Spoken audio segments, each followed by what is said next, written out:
श्री कृष्ण कहते हैं, यदि तुम केवल रोकर अपनी किस्मत बदलने की उम्मीद कर रहे हो तो तुम जीवन के वास्तविक उद्देश्य को भूल गए हो। किस्मत बदलती है तुम्हारे कर्मों से, ना कि तुम्हारे आंसुओं से। आंसुओं में बह जाने की बजाय अपने अंदर की शक्ति को खोजो और समस्याओं का समाधान ढूंढो। गुलाब कांटों के बीच खिलते हैं, सिर्फ चाहने से नहीं मिलते। हर वक्त मुस्कुराना जरूरी नहीं, लेकिन मुस्कुराहट संघर्ष को सरल बनाती है। चिंता और तनाव जीवन की मिठास छीन लेते हैं। इसलिए श्री कृष्ण यही सिखाते हैं, हर परिस्थिति में मानसिक संतुलन बनाए रखो। जो शब्द क्रोध में निकले वे सबसे जहरीले होते हैं। वे 100 मधुर संवादों को नष्ट कर सकते हैं। इसलिए शांति रखो और सोच समझ कर बोलो। रिश्तों को निभाने के लिए धैर्य और माफी की जरूरत होती है, घमंड और जिद की नहीं। जीवन का सबसे बड़ा मोड़ तब आता है जब वो व्यक्ति बदल जाता है जो कभी हमारे लिए सब कुछ हुआ करता था। हम दूसरों से लगाव रखते हैं, लेकिन जब वे बदल जाते हैं तब आत्मचिंतन जरूरी हो जाता है। जब मैंने स्वयं से मित्रता की तब जाना कि मुझे सबसे बेहतर मैं ही समझ सकता हूँ। मैं उम्मीद पर नहीं, अपनी जिद पर जीता हूँ, क्योंकि उम्मीद दूसरों से होती है और जिद अपने भीतर की ऊर्जा से। श्री कृष्ण कहते हैं, लालच और भय 2 ऐसे जाल हैं जो इंसान को अपने आप से दूर ले जाते हैं। धन शक्ति का साधन हो सकता है, लेकिन आत्मबल ही असली दौलत है। पैसा कहता है, मैं तुझे ऊपर उठा सकता हूँ, पर मैं खुद तुझसे ऊपर नहीं जाऊंगा।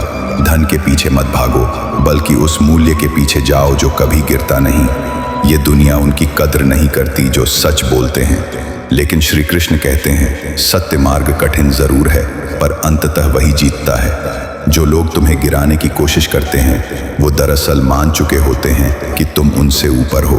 भाईचारे का रिश्ता संकट में खड़ा होता है, लेकिन आजकल ये संपत्ति तक सीमित रह गया है।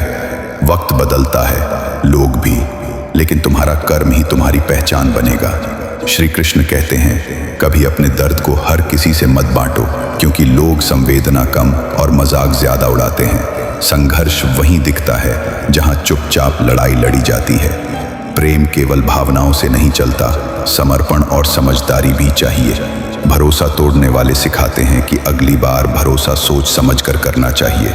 अगर कोई आपकी फीलिंग्स को नहीं समझता तो चुप रहना ही बेहतर है, क्योंकि जहां शब्दों की कद्र नहीं होती वहां मौन सबसे बड़ी भाषा है। मनुष्य को आत्मज्ञान तभी होता है जब वह अपने मन को नियंत्रित करना सीखता है। मन की गति वायु से भी तेज होती है, और श्री कृष्ण कहते हैं कि जिसने अपने मन को जीत लिया उसने संसार को जीत लिया।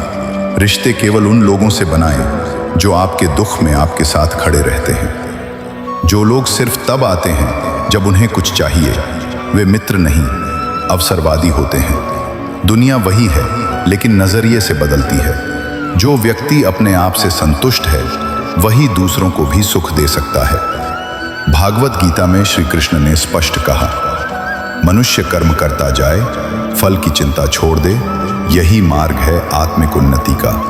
जो चीज तुम्हारे लिए बनी है वो किसी न किसी रूप में तुम्हारे पास आएगी, और जो तुम्हारे लिए नहीं है वह चाहे कितना भी चाहो नहीं टिकेगी। जिंदगी की सच्चाई ये है कि लोग तुम्हारे अच्छे वक्त में तुम्हारे साथ होंगे, लेकिन बुरे वक्त में तुम्हें अकेला छोड़ देंगे।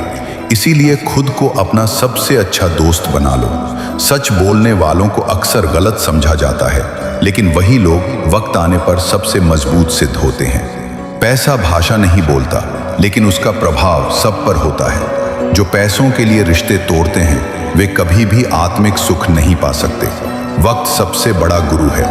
ये तुम्हें सिखाएगा कि कौन तुम्हारा था, कौन तुम्हारे साथ था और कौन बस तुम्हारे सामने था। जीवन की गहराई तब समझ आती है जब आप अपने दर्द को खुद ही सहकर आगे बढ़ते हैं। श्री कृष्ण कहते हैं, तुम्हारा सबसे बड़ा शत्रु तुम्हारा अपना अनियंत्रित मन है, और वही तुम्हारा सबसे सच्चा मित्र भी बन सकता है अगर उसे साध लिया जाए। जो इंसान खुद के दुख में भी दूसरों को मुस्कुराहट दे सके वही वास्तव में प्रभु का भक्त है। सच्चा प्रेम और श्रद्धा केवल शब्दों में नहीं, कर्मों में दिखते हैं। हर परिस्थिति का एक समाधान है अगर तुम शांत रहकर उसे खोजो। भागवत गीता के अनुसार मनुष्य को चाहिए कि वह कर्म करे पर परिणाम की अपेक्षा न रखे। यही श्रेष्ठ मार्ग है। जो लोग आपके साथ सिर्फ इसलिए हैं क्योंकि उन्हें आपसे लाभ है, उन्हें समय पर पहचान लेना ही बुद्धिमानी है। ईश्वर सब देखता है, तुम्हारे कर्म, तुम्हारे इरादे और तुम्हारी श्रद्धा। उसे दिखावा नहीं, भावना चाहिए।